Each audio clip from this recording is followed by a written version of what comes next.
then he touched their eyes and said, "Let it be done for you according to your faith." Okay? Let it be done kind of to the limit of your faith.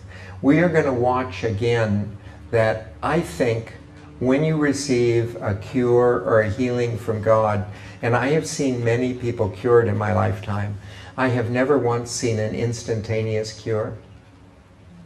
I've seen cures that sort of begin and go on, and I think they're very much like, we'll reach that other story, hopefully, we'll reach that other story where Jesus cures the blind man and says, "Can you see?" And he says, "I see people, but they look like trees moving." Well, you know, that's obviously a man whose faith could only take so much of a healing. But once he had that, then his faith was strong enough for the full healing. Jesus laid hands on him. And I think healings are very much that way, cures are very much that way in my experience. People who are cured, the actual event that what you and I would call a cure seems to be the beginning of a process. And the process seems to take, you know, a period of time. And it's each day they feel a little better, which enforces their faith, and they get more of the cure. It enforces their faith that they get more of the cure. And I think that's something that goes on spiritually as well, you know, with regards to sin in our lives, that when you and I trust God will actually forgive the sins we bring before Him, we have a tendency to bring more serious sins before Him.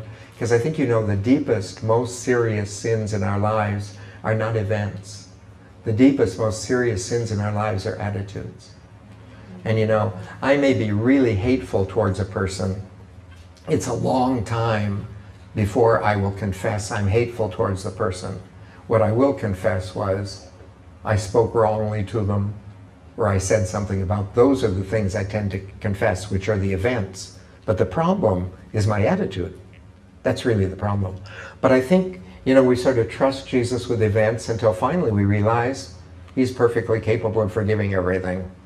So then you turn the attitude over to Him. But I think both healing and curing are processes. And when we enter into the relationship anywhere, it will be an ongoing process for our entire life, an ongoing process. When I was first a seminarian, one of the jobs I had to do was waiting table.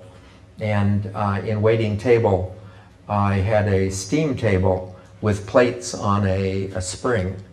And the plates would be there, so there'd always be 3 plates at the top. Every time you took a plate off and they put the food on, then you'd go back, there 3 more.